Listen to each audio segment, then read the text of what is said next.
A gente vai iniciar nossa primeira aula do nosso minicurso de extensão, Teoria Unificada do Conhecimento Humano. Nós não vamos aqui pretender colocar nenhum ponto final sobre nenhum dos temas que serão apresentados.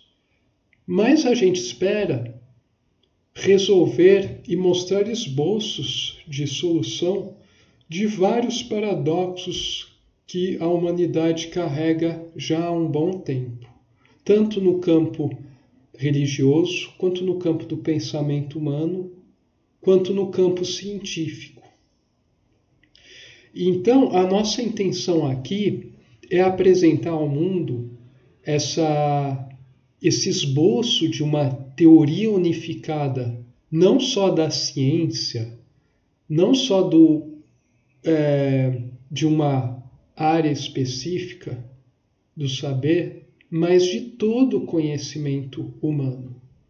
Aliás, a gente pretende ir ainda mais longe e mostrar um esboço de uma teoria que seria uma teoria unificada de toda a fenomenologia do nosso universo, ou seja, uma teoria unificada do que o ser humano conhece e além do que ele conhece. Então a gente vai dividir esse minicurso em 4 encontros. No primeiro a gente vai falar da busca pela substância e do criacionismo. E daí no próximo a gente vai falar um pouco sobre evolucionismo, tendo aí a revolução científica embutida e o neocriacionismo científico, que seria a visão da ciência moderna. Nos outros últimos 2 encontros, a gente vai apresentar um pouco a vida e a obra do autor dessa teoria unificada, pelo menos o seu elemento mais importante. A gente tem diversos cientistas, pensadores, homens de fé que vêm fazendo trabalhos incríveis no sentido de unificar tudo. Mas a gente optou aqui por colocar como eixo central dessa força de unificação Pietro Baldi. Então, a gente vai falar um pouco sobre sua vida e daí a segunda metade, o grosso da segunda metade do curso, falando sobre sua teoria unificada. Então a gente vai começar agora voltando àquela questão das origens, os mitos cosmogônicos dos povos antigos, o politeísmo, e falar um pouco do monoteísmo em seu aspecto criacionista. Mas antes de a gente começar essa nossa jornada, nós precisamos assumir algumas premissas. A primeira delas é a existência de Deus. Deus é. Independentemente da religião da pessoa não possuir religião e acreditar em Deus, da pessoa ser ateia ou agnóstica, existe no ser humano um instinto que aponta para um desejo de que exista algo além dessa realidade, que exista uma ordem central, que exista, no fundo de todas essas aparentes injustiças, uma justiça profunda. Então, a gente precisa, para conduzir nosso estudo de uma forma ordenada e para permear o nosso estudo de sentido, a gente precisa admitir a existência de Deus, mesmo que alguns não, acho que a maioria, né, ou todos nós, não compreendamos Deus em sua plenitude, e mesmo para aqueles que não acreditam, como ateus, por exemplo, para a gente negar, a gente precisa admitir aquele objeto que a gente está negando. Então, de certa forma, a gente percebe que existe essa força central, um Criador. E a ciência vem demonstrando, vem se aproximando disso.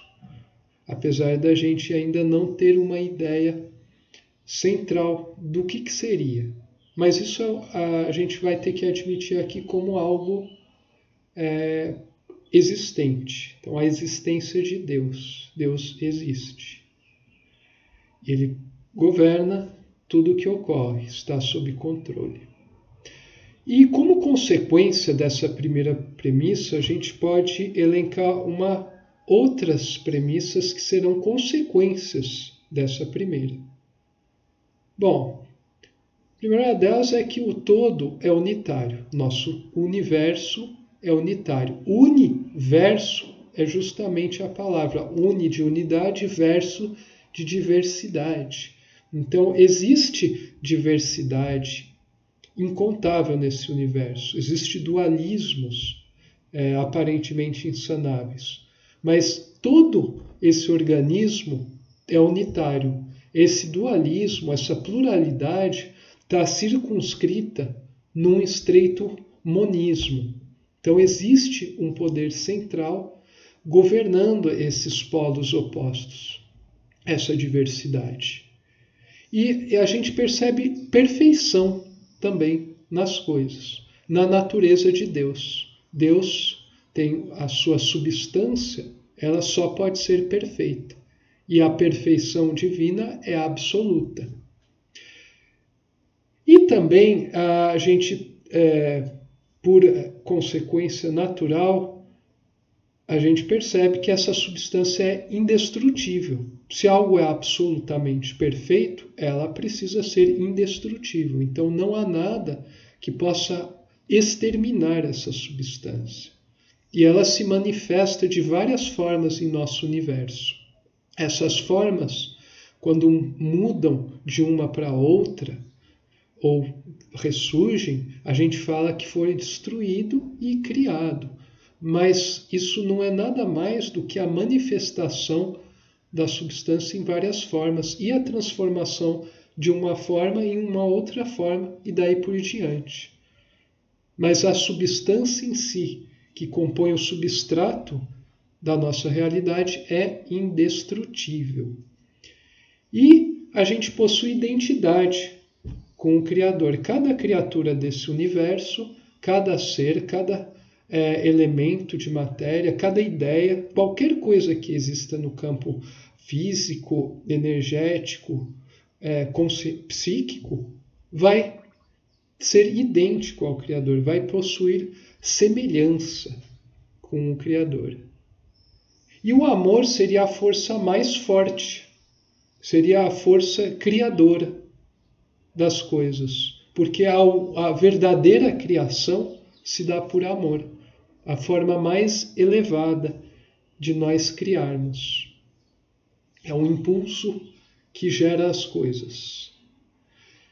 E a gente percebe também que o nosso universo está em constante transformação. Existe uma evolução perpétua em todas as coisas. Então, a todo momento, de várias formas, em vários locais, tempos, com relações diferentes, a gente está vendo esse fenômeno de transformismo. Então, a evolução é um fenômeno que é inerente ao nosso universo. No nosso universo não existe nada parado, tudo está em movimento, mesmo no campo das ideias. Então a gente vê movimento no nosso universo. E é um movimento em todos os níveis. Não é um movimento meramente espacial, mas é um movimento também interior. Então a gente percebe isso também. E a gente precisa admitir também o fenômeno positivo da reencarnação, sem o qual a gente não consegue explicar várias coisas que a gente observa, como, por exemplo, características inatas de certos indivíduos, a questão da injustiça no mundo, entre outras coisas. As próprias EQMs, os relatos de EQMs e os estudos sérios da medicina e da mecânica quântica em torno desse fenômeno vem demonstrando que a consciência ela continua, ela se perpetua após a morte do organismo físico. Então isso está se tornando cada vez mais evidente pela ciência e, por outro lado, ela é perfeitamente encaixada numa lógica. Sem reencarnação, muitas coisas não têm lógica. Então, a gente precisa admitir também esse fenômeno, que não é exclusivo de nenhuma doutrina, nem de nenhuma religião. Ela está presente desde a origem dos tempos e permeou, inclusive, os seus séculos iniciais do cristianismo. E, já falando nisso, a gente também precisa adotar como premissa Cristo como sendo o exemplo máximo de perfeição aqui em nosso planeta. Então, a gente não está aqui vendo um Jesus humano restrito num período histórico. A gente não está vendo os atos externos de um Jesus que se manifesta por meio de milagres ou falas poderosas e maravilhosas simultaneamente. A gente não está vendo um Jesus que é um Cristo, Jesus Cristo que é objeto de uma religião, exclusivo, propriedade de determinada religião. A gente está vendo um Cristo cósmico que está presente desde os tempos, início dos tempos e até o fim dos tempos. Está em todos os momentos atuando e está esperando ser despertado em cada um de nós. Esse é o Cristo que a gente vai admitir aqui. E a gente tem também o fenômeno da intuição, que seria uma inteligência superior à racional, um tipo de inteligência que nos permitirá chegar ao conhecimento pleno das coisas, conhecimento integral, e não ao conhecimento fragmentado que a gente atingiu com a nossa razão, o nosso intelecto racional analítico. Então, a gente também percebe isso vendo a biografia de grandes gênios, sejam eles da arte, do pensamento, da ciência, das invenções, da administração, da liderança dos povos, da vivência e por aí vai. A gente percebe que o fenômeno intuitivo é um fenômeno criador. As únicas verdadeiras criações vêm através da intuição. E o que a razão faz depois é sistematizar essas visões. E a gente tem finalmente, e como último tópico, admitir que houve uma queda, que a gente não vai falar nesse curso, a gente vai dar algumas pistas no final, mas a gente não vai abordar frontalmente, mas a gente vai admitir aqui também como premissa que houve uma queda das criaturas, queda dos anjos, conforme as citações bíblicas. Mas não uma queda como as narrativas conhecidas mostram, uma queda de outro tipo, mais profunda, que explica as imperfeições do nosso universo, que explica o fenômeno da evolução e da reencarnação, em particular. A gente vai ter que admitir também isso, pois a gente vive num universo em constante transformação que está evoluindo e nada que está se melhorando pode ser perfeito. Então a gente tem um universo que tem perfeição em vários aspectos, mas tem imperfeição também. Então a gente tem que admitir que existe a queda. A queda possui um papel aqui e ela existe. E daí a gente vai falar brevemente aqui sobre essa evolução do conceito de Deus. Deus é um ser, na nossa mente que vai evoluindo de acordo com o nosso grau de consciência. Deus em si não evolui, porque ele já é absolutamente perfeito. além do espaço e do tempo e da relatividade. Mas para o ser humano, Deus vai se tornando mais profundo, mais vasto, mais interessante. E por quê? O que muda não é Deus em si, mas o conceito que a gente consegue ter da divindade. Então a gente percebe que a gente teve uma evolução que passou do animismo, que permeia ainda umas culturas primitivas e na pré-história permeava todos os povos, as tribos humanos tinham a crença de que existia a presença divina em cada ser da natureza, em cada fenômeno, no rio, nos lagos, peixes, nas árvores, nas plantas, nas aves e por aí vai. Os povos tinham isso imbuído em si. Não existe um povo, não existe nenhuma cultura primitiva, nenhuma na história humana que não tenha seus mitos cosmogônicos. É muito engraçado constatar isso, porque se isso é algo presente, culturas que não se comunicavam, distantes entre si, com práticas muito diferentes, etnias diferentes, que viviam em ambientes diferentes, se culturas tão distintas, humanos, tinham em si, cada um a seu modo, mitos cosmogônicos e acreditavam nessa divindade pulverizada em vários fenômenos, será que não existe um fundo de verdade aí, desde o começo do Homo sapiens?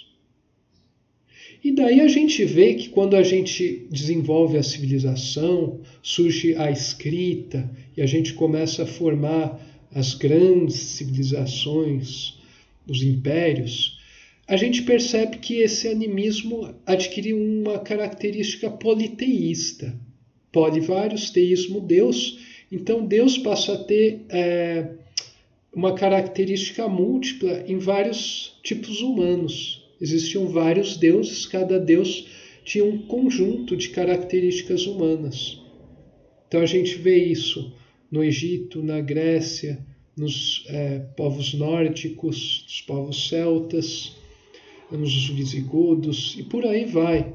Esse politeísmo, a crença de vários deuses. Então a gente percebe que cada deus tinha um atributo humano. Eram deuses invejosos, que faziam amor, faziam guerra, que caçavam, que coletavam, que dominavam mares ou as nuvens. Então esse Deus passa a ter uma característica humana, mas ele está com os vários defeitos e virtudes humanas, só que aumentados ao máximo. Então isso é o politeísmo.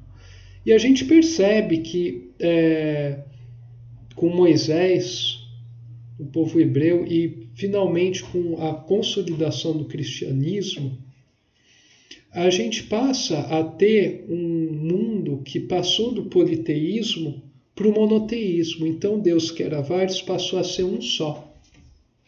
Um único Deus. Um Deus transcendente, que está fora da criação, apartado da criação. Mas ele é todo-poderoso e ele é um só. Mas ainda um Deus antropomórfico, com todas as virtudes humanas elevadas ao mais alto grau. Daí aquela representação de Deus como um ancião de barbas brancas, situado bem distante das nuvens, rodeado de anjos, arcanjos à sua volta. Um Deus único, já centralizado em um só, já nos trazendo essa ideia de unidade. Mas um Deus apartado da criação. E se a gente for ver do outro lado do mundo, com as civilizações orientais, o hinduísmo, o taoísmo na China, entre outras, a gente percebe, budismo, o desenvolvimento dessa visão de Deus, além do politeísmo, que é uma visão panteísta. Então, pan, tudo, Deus estando em tudo, um Deus imanente a tudo, mas que não está individuado como animismo, mas campo divino presente em toda a criação, Deus em seu aspecto imanente. O que vai gerar uma filosofia de vida, uma narrativa de criação completamente diferente do monoteísmo. Mas, no entanto, também não sendo capaz de abarcar um aspecto transcendente. Então a gente tem um monoteísmo no Ocidente, que vê o Deus transcendente, e um panteísmo no Oriente, que vê um Deus imanente. Cada uma delas vê um grande aspecto de Deus, mas não consegue abarcar o Deus em sua plenitude. E daí a gente entra com o monismo, que seria um Deus que é ao mesmo tempo imanente à criação e está além dela, é transcendente. Então, com isso, Deus passa também a não ter mais a característica antropomórfica, não é mais individuável, não tem forma, nem tamanho, nem nenhum atributo humano. Ele está além de tudo isso. É um Deus imaterial, que não é nem enorme nem pequeno, porque enorme e pequeno são características das dimensões que a gente conhece. É um Deus atemporal, adimensional. Isso é monismo. E no Oriente, em todas as culturas, a gente já começa a perceber esses traços do monismo. Então, se a gente for pegar o Tao Te Ching, o livro que revela Deus, do Lao Tse, a gente vai ver passagens muito interessantes que comprovam tudo o que a gente vai apresentar no fim desse minicurso. Antes que o céu e a terra existissem, já era o ser imóvel sem forma, o vácuo, o nada, berço de todos os possíveis. Então, antes que as coisas existissem, céu e terra, o dualismo, já era o ser imóvel, ou seja, já havia o espírito. E ele era imóvel porque ele era perfeito, não tinha forma. O vácuo, o nada, que para a gente é o nada, mas é o todo, na verdade, sendo o todo, é o berço de todas as possibilidades, inclusive a criação de nosso universo. Para além das palavras e dos pensamentos, está tal, origem sem nome, sem forma. Então, tal, a divindade que não é inominável e não pode ter forma se ele está no absoluto. A grandeza, a fonte eternamente efervescente do ciclo do ser e do existir. Então, ele é a fonte de tudo. E é o ciclo do ser, que é a essência, e o existir, que é a manifestação dessa essência. Então, o Tao Te Ching é um livro muito curto, de 81 capítulos, de uma profundidade tão grande que a nossa mente racional, por mais que seja desenvolvida na ciência e na lógica, não consegue perceber o quão fundo esse livro consegue ir na realidade. Ele explica os fenômenos mais profundos do nosso universo. E isso é monismo também. E a gente percebe, então, que é algo presente desde tempos imemoriais. Se a gente for pegar a Bhagavad Gita, a gente também tem uma ideia tão grandiosa quanto. Sou a essência espiritual que habita nas profundezas da alma e no íntimo de cada criatura. Fala do Krishna. O princípio, o meio e o fim de todas as coisas. A sua origem, a sua existência, o seu termo final. Ou seja, essa perfeição divina abarca todos os momentos do nosso universo. Ele reside no íntimo e se manifesta exteriormente. Ela está além de tudo. Então isso também nos aponta para a doutrina monista também. Um Deus imanente e um Deus também que transcende tudo. E como a gente já viu, os mitos cosmogônicos forma geral, podem ser divididos em 3 grupos. Aqueles onde o mito admite uma origem do universo, né, origem do tempo, e que as coisas se desenvolvem linearmente. Aqueles mitos que consideram o universo existente desde todo sempre, então um universo eterno, sem começo nem fim. E um universo rítmico, que é criado e destruído ciclicamente. E daí fica aquela questão, qual será desses mitos que estão com a verdade? Ou será que todos possuem essa verdade? Eu não vou ficar lendo aqui para não cansar, mas a gente percebe, por exemplo, na tribo dos Hopis, um mito cosmogônico que mostra que havia a crença de que o Criador começou, né, num instante do tempo, criou tudo e a partir daí as coisas foram progredindo. Então eles chamam o Criador de Taioa, Criador no linguajar deles. Eles falam que todo o resto era espaço infinito. Então, espaço infinito perde a característica de espaço, né, um não espaço, mas é a forma inicial que se tem de abordar grandes conceitos. Não existia um começo ou um fim, o tempo não existia, tampouco formas materiais ou vida. É um mito de uma tribo de índios norte-americanas que a gente vai ver no final do curso, vai perceber, lendo sob a ótica ubaldiana, que revela aspectos da única grande verdade extremamente profundos. E daí a gente vai perceber o quão maravilhoso se torna todas as coisas do mundo quando a gente consegue tocar um pouquinho só com o dedinho esse infinito, esse monismo profundo. A gente passa a enxergar todas as coisas da nossa vida pessoal, dos fenômenos humanos, do nosso universo, de forma completamente diferente.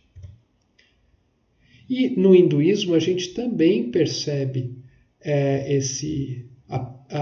o enquadramento num desses mitos cosmogônicos. No caso, a característica cíclica das coisas. É a dança de Shiva e Brahma criando as coisas, construindo, e Shiva destruindo as coisas, acabando com elas. Então, a gente percebe também essa dança na natureza, esse aspecto rítmico, até nas invenções humanas, até nas ideias humanas, nas teorias da ciência. A gente percebe isso em tudo, esse aspecto cíclico de criação e destruição. Então, a gente percebe esse aspecto muito claramente no hinduísmo, enquanto que nas tribos dos índios, Hopi, a gente percebe essa característica, né, da criação inicial e de uma progressão. Novamente, ambos têm verdades muito profundas, que aparentemente não se encaixam. A gente vai fazer eles se encaixarem, assim espero, no final desse mini curso. E a gente vê essa vasta gama de riqueza ser desenvolvida pelos vários povos, mas essas buscas, essas narrativas, explicações da divindade eram baseadas em mitos, estavam no campo da religião. E o que a gente percebe, em especial na Grécia Antiga, é que se forma uma atmosfera, se forma um núcleo que se cristaliza em várias escolas de pensamento que vieram antes de Sócrates, então são chamadas de pré-socráticas, onde a gente pode colocar citar Tales como o primeiro filósofo e mesmo cientista da história. Porque a gente muito bem sabe que a ciência surgiu da filosofia e fica se realimentando através da filosofia. E hoje é mais importante do que nunca a filosofia para a ciência, apesar de certos nichos da ciência, certos grupos ou pessoas não admitirem isso. Mas na filosofia pré-socrática, na Grécia Antiga, a gente começa a ver o surgimento da busca de Deus por outras vias, através da razão, da lógica, do pensamento, na observação dos fenômenos.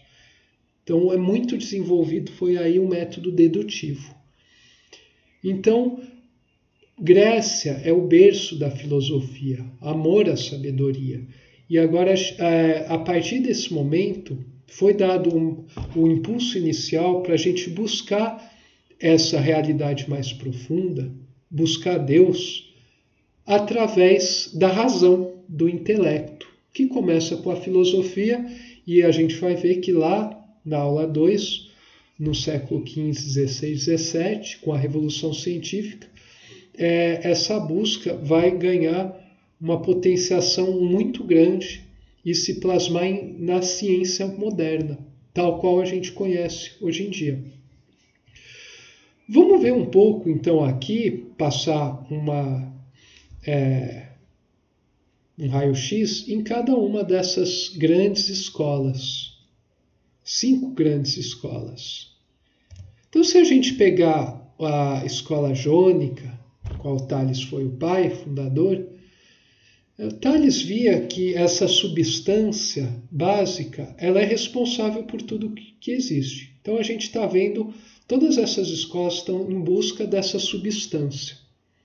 E Tales percebia que essa substância só poderia ser a causadora de tudo que está diante de nós. E ele via a água como essa substância. A água seria a substância fundamental. Por quê? Porque ela é essencial para a nossa sobrevivência e a própria vida começou na água.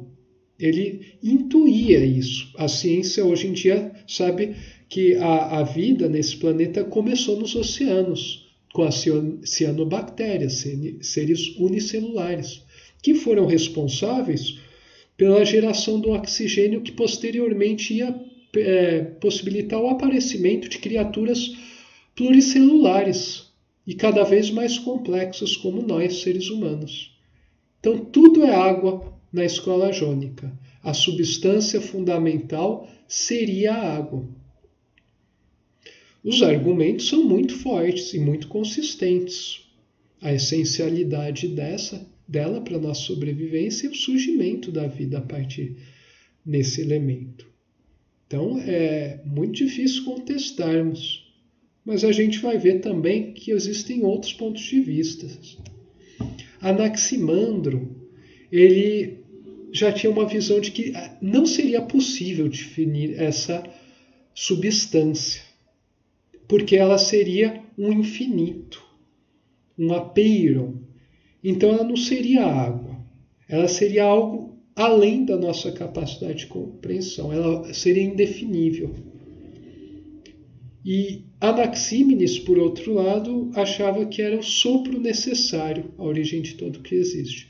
Porque o ar é um elemento, é um gás, é um elemento muito etéreo, muito leve. Então, a gente observa até isso na Bíblia, no Gênesis, o sopro que deu vida a Adão seria a base da vida. Anaxímenes tinha essa visão. Por outro lado, Heráclito, ele tinha essa percepção de que tudo é fluxo. Ele observou esse transformismo incessante. Não se entra no mesmo rio 2 vezes. Então ele percebia que a substância tinha a ver com esse transformismo e que inclusive era o próprio transformismo das coisas, esse fluxo perpétuo que nunca acaba, que seria essa substância. Ela estaria nessa manifestação. É um argumento também muito forte e muito consistente. Já os pitagóricos, eles percebiam essa substância, essa presença delas nos números, porque através dos números a gente podia descrever praticamente toda a natureza. Todas as formas da natureza podiam ser descritas por relações numéricas, pela aritmética. E a música também poderia ser descrita pela matemática. Os pitagóricos foram os primeiros, talvez, a perceber e sistematizar a relação profunda entre a música e a matemática, entre a geometria, a natureza e a geometria. E esses números nada mais seriam do que relações entre coisas. Então a gente pode perceber também que tudo é número. A gente pode colocar geometricamente, representar todos os fenômenos do nosso universo. Até a composição dos cristais, a forma de ordenamento dos voos das aves, a gente percebe padrões geométricos. Então, não sem motivo, os pitagóricos viam como o número, a matemática, um meio de se atingir a divindade. A divindade estaria nos números. Um argumento também muito consistente. Parmênides, ele foi o primeiro monista, que tem registro pelo menos. E ele acreditava que tudo o que a gente percebe, na verdade, é uma ilusão. Então essa substância, ela não estaria aqui nesse mundo presente. Ela estaria num nível mais profundo. Então ele era muito cético em relação aos 5 sentidos. Ele afirmava que os nossos sentidos nos levavam a percepções errôneas da realidade. Realidade com R maiúsculo. E ele percebeu então que essa substância, ela nunca poderia se alterar. Ela nunca poderia se alterar, já que ela sendo perfeita, não haveria modo dela mudar. Então ela seria algo inalterável, mesmo que a aparência dela, devido aos nossos 5 sentidos, pudesse mudar. Então, o Parmênides pode ser considerado, pelo menos nos registros oficiais, como o primeiro monista da história. Lá pela aula 3, a gente vai falar um pouco mais sobre isso, que na verdade a gente vai revelar aqui que provavelmente houve um grande monista muito antes de Parmênides, mas ele não pôde desenvolver suas ideias. Já o Empédocles de Agrigento, que fundou a escola pluralista, ele falava que esse todo, essa substância seria o resultado da mistura de 4 elementos, o ar, a terra, o fogo e o ar. E daí o termo pluralista, uma pluralidade de elementos vai formar essa realidade única. Então, o Empédocles, ele fundou a escola pluralista e ele viu que a soma de 4 elementos fundamentais formavam essa realidade. E ele era uma forte figura política também. Ele atuou muito na defesa da democracia. Então ele não só ficou no campo das ciências naturais, mas também ele atuou no campo das ciências humanas, da democracia, da forma de governo. Defendia a democracia.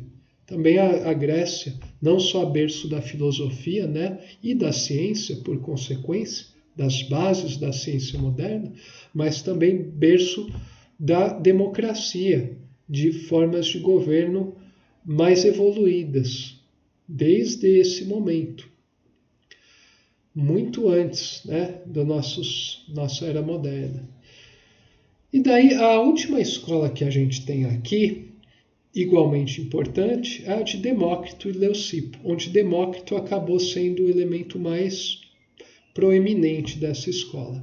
A escola atomista, onde afirmava-se que esse todo é formado por uma substância que é indivisível, que não podia ser vista a olho nu pelos humanos. Então, se a gente picotasse a matéria, e a gente está falando aqui da matéria, até o seu elemento mais fundamental, a gente chegaria num elemento, num volume infinitamente pequeno, um tomo, que não é divisível. Daí a palavra átomo. E esse elemento seria uma esfera maciça, que comporia toda a realidade. Então foi criada aí a visão atomista. Bolinhas microscópicas massivas e indivisíveis. Então, para isso, segundo Demócrito, seria a essência da realidade. Essa seria a substância fundamental. A gente vai ver mais para frente que essa visão, esse modelo atômico, perdurou por muitos e muitos séculos, até o fim do século XVIII, até o século XIX. O modelo atômico foi inspirado em Demócrito. Demorou muito tempo para a humanidade, para a ciência evoluir esse modelo atômico. Então, o argumento da escola de Demócrito e Leucipo são igualmente também consistentes.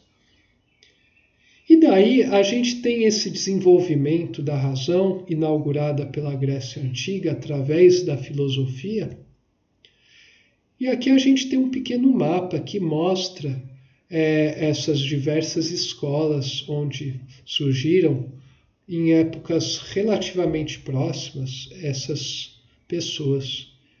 Então, essa corrente de pensamento, essa atmosfera de criação, berço da filosofia, em vários pontos, sobre vários aspectos, vem do mundo, observando o nosso mundo a partir de vários pontos de vista, a gente percebe que eles surgiram numa região muito específica e num tempo também muito, muito próximo. De tal forma que a gente pode quase dizer que esses pensadores foram contemporâneos e conterrâneos. Os pré-socráticos todos e até mesmo os socráticos. E eles trouxeram grandes contribuições para o nosso mundo que continuam impulsionando, sempre com o resgate de suas ideias e o aprimoramento das mesmas. E a gente percebe esse desenvolvimento ao longo do tempo, mas a gente daí pode estabelecer um marco muito forte também que deu um outro ímpeto nessa busca pela unidade, nessa busca pela substância, na compreensão da natureza de Deus. E essa grande impulso a gente pode dizer que foi gerado pelo criacionismo, a visão criacionista do mundo. Com os hebreus trazendo o conceito de um Deus único, do monoteísmo, e o cristianismo finalmente consolidando esse conceito de um Deus único.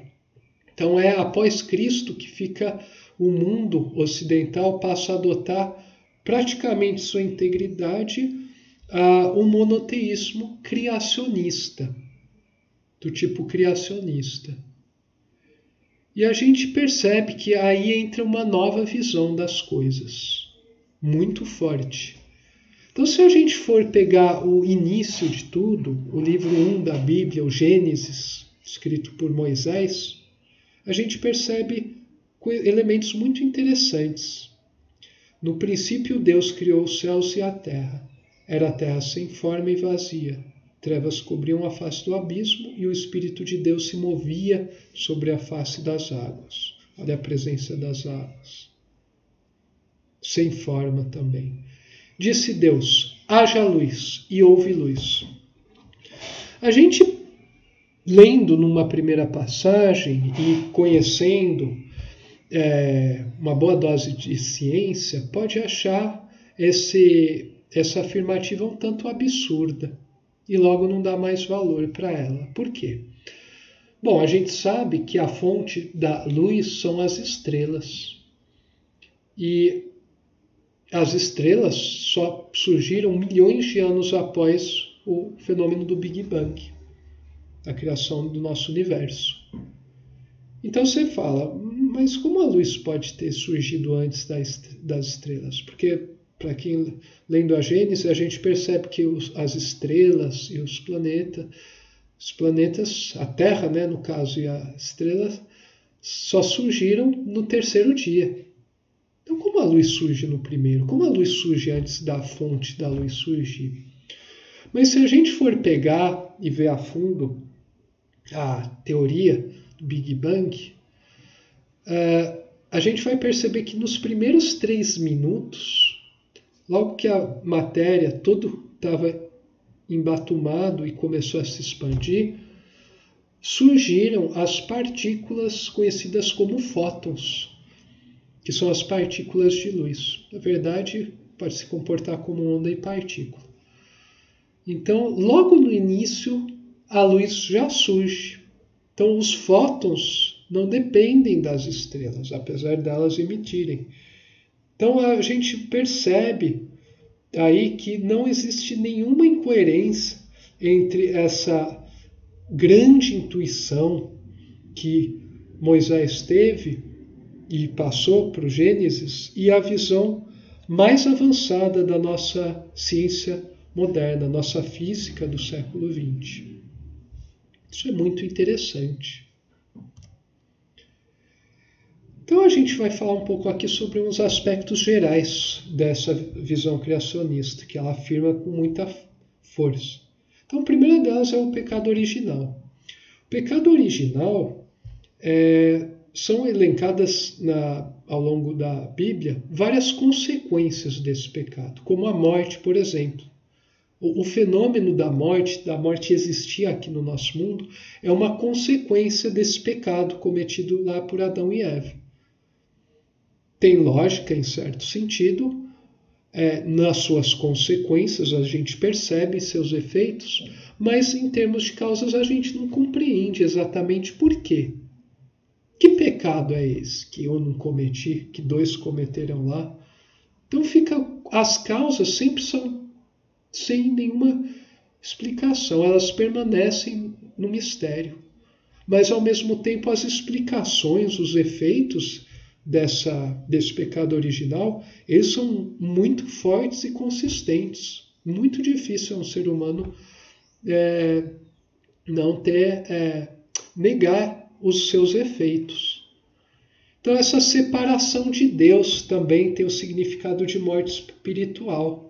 A gente viver apartado de Deus seria uma morte, aquela morte eterna.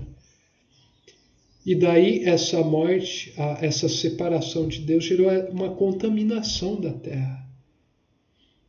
Já que não era tudo bom, também tinha maldade. A terra ficou amaldiçoada com o pecado original. Está em Gênesis capítulo 3. O sofrimento também passou a fazer parte. A gente observa o sofrimento e a dor por todos os campos da vida. A gente não consegue negar. Na vida de ninguém é maravilhosa. A gente pode até mostrar nas redes sociais sempre nossos momentos alegres, mas a gente sabe muito bem que a vida, as nossas vidas, a vida de todo ser aqui em outros lugares está permeada de dores, sofrimentos. Então, isso também seria uma consequência desse pecado original. E então, essa natureza pecaminosa passou a existir após esse evento do pecado. Então, novamente, nós temos tendência para pecar, segundo o que a igreja classifica como pecado, mas por que será que existe essa tendência nossa em fazer certas coisas não tão boas, mesmo que não sejam coisas muito ruins? Então, a gente tem aí metade da história. A história não está muito bem contada, apesar de existir um aspecto muito profundo que as pessoas não abandonam. Justamente por isso a gente não consegue matar completamente essa visão criacionista e do pecado original. Deve haver alguma coisa por trás. E relacionado a ela, de certa forma, a gente tem essa queda dos anjos. Ezequiel, no capítulo 28, versículos 13 a 17, fala coisas interessantes sobre essa queda dos anjos. Não vou ler aqui para não cansar também, mas existem muitos trechos que a gente também pode extrair alguns aspectos muito profundos enquanto a gente está lidando com pessoas observando fenômenos. Você ficou orgulhoso por causa da sua beleza. Então eu o joguei no chão a fim de servir de aviso para outros reis. Poxa, a gente sabe, alegoricamente, o que isso significa. Mas como a gente encaixa isso com todo o nosso universo, a nossa vida concreta? É um pouco difícil de fazer essa concatenação, mas tem alguma coisa por trás disso também. Aí a gente tem o fenômeno da ressurreição, que não seria sinônimo de reencarnação. Tá, gente? A ressurreição seria uma outra coisa.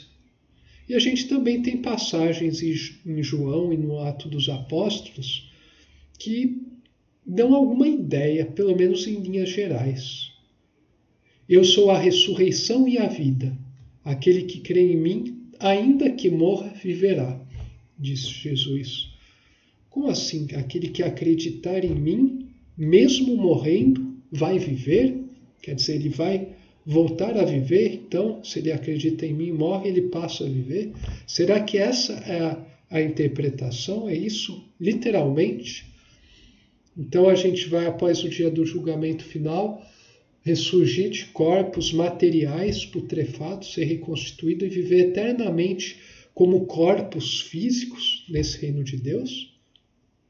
Mas a própria característica da matéria é se esfacelar ao longo do tempo. A ciência já comprova isso, através da radioatividade. A termodinâmica aponta que o nosso universo vai chegar a um fim pela segunda lei, a lei da entropia. Será que essa vida não seria uma outra forma de vida? O que seria realmente essa ressurreição? Como é que a gente pode interpretar essa ressurreição de um modo que nem a ciência mais avançada possa negar? Aliás, ela possa até explicar e avançar com isso. A gente vai ver isso também. No final do curso a gente vai ter uma ideia um pouquinho melhor. Vocês mataram o autor da vida, mas Deus o ressuscitou dos mortos, e nós somos testemunhas disso. Também fica aquela interrogação em nossas cabeças. É algo muito maravilhoso de se ouvir. Mas, ao mesmo tempo, a gente, numa discussão acalorada, permeada por lógica e argumentos baseados no nosso mundo sensório, a gente fica sem palavras. E, novamente, o sentimento e a capacidade de explicar estão muito apartados, estão divorciados. Como é que será que a gente resolve essa questão? Outro também grande mote do criacionismo é o fim dos tempos. A gente percebe isso nos grandes profetas já anunciando esse fim dos tempos. Isaías, no capítulo 65, diz: Pois eis que eu crio novos céus e nova terra, e não haverá lembrança das coisas passadas, nem mais se recordarão. Então, como crio novos céus e novas terras? Novamente, uma destruição e uma criação nova. Não haverá lembranças das coisas passadas. O que será que isso significa? No Apocalipse de João, a gente também vê muitas referências a esse fim dos tempos. Aquele que vencer herdará estas coisas. Que coisas? Coisas do reino de Deus. Mas o que é isso exatamente? O que seria isso? E eu serei seu Deus e ele será meu filho. A gente vai ter uma pista a respeito dessas questões que pode dar uma ideia mais completa na parábola do filho pródigo, que eu não vou falar aqui, mas deixo aqui como elemento que faz a unificação dessas questões todas apresentadas, do pecado e da queda, da ressurreição e desse fim dos tempos. eu acredito, na minha opinião, essa parábola do filho pródigo é talvez, na opinião de eu que sou um leigo, talvez a parábola mais completa sobre todo esse processo que engloba esses 4 grandes temas do criacionismo. Se a gente souber olhar novamente com uma ótica ubaldiana, uma ótica de monismo ubaldiano, a gente vai perceber a profundidade dessa parábola. Então é para isso que a gente está ministrando esse minicurso. E finalmente a gente tem que ter uma visão do universo a partir desse sistema novo, criacionista. A gente precisa construir uma geometria cósmica, uma geometria fixa, uma geometria que é absoluta no seu sentido e que explique tudo. Então a geometria cósmica criacionista, ela bebeu muito da visão aristotélica, onde a gente tem um universo finito com várias esferas, esferas sublunares, esferas supralunares, onde ficaria o Criador, e várias gradações, até ocupando o lugar do centro desse universo, as estrelas, uma das abóbadas celestes, e Deus no campo supralunar. Então esse seria um modelo criacionista do nosso cosmos. A gente vai perceber que esse modelo se perpetuou por vários séculos. Ele durou quase 15 séculos. Muito tempo. E durante todo esse tempo, a gente teve a visão do universo era baseada nesse modelo. Cabe dizer aqui que é um modelo centrado na fé, na religião e não na ciência, não na razão. Então a gente teve um período de 2000 anos, desde o surgimento dos pré-socráticos, 500 a.C., até o século XV, XVI, até o início da Idade Moderna, a gente teve um período de 2 milênios, 2000 anos, em que predominou uma visão de mundo, em boa parte, dessa geometria cósmica. A gente teve um mundo ditado pela religião, pelo monoteísmo criacionista. E essas ideias da filosofia ficaram soterradas, sendo maturadas ao longo desses séculos. Elas não morreram, mas elas ficaram enterradas, se maturando. Ora vinha um ou outro, desenvolvia um pouco, mas elas não ganharam destaque. A gente vai ver na próxima aula que no século XV, XVI, com a revolução iniciada por Nicolau Copérnico, pelas afirmações incisivas de Giordano Bruno, que essas ideias vão retomar, ser resgatadas e tomar uma força incrível. E elas vão dar gênese a uma revolução, a revolução científica. E com isso surgirá a ciência moderna e todas as suas consequências que a gente vê no nosso mundo atual. Então, para fechar essa nossa aula, o que a gente tem de mais avançado até o momento é uma visão monoteísta da divindade, monoteísta criacionista. A gente tem um pouco de filosofia e a gente tem essa grande visão da religião, encabeçada pelo cristianismo. Só que a gente vê aí um Deus que é transcendente, ele é muito grande, muito poderoso, mas ele é individuado, ele tem virtudes humanas, ele está dentro do concebível humano. E ele é apartado da criação. Então, o espírito, as criaturas estão apartadas e esse mundo material também está apartado do campo divino e também de nós. Nós vivemos em meio a um mundo físico. Então, matéria e energia estão apartadas das criaturas, o espírito, que estão apartadas de Deus, o Criador. Energia e matéria está dentro da energia, porque a ciência já descobriu que ambas são substancialmente a mesma coisa.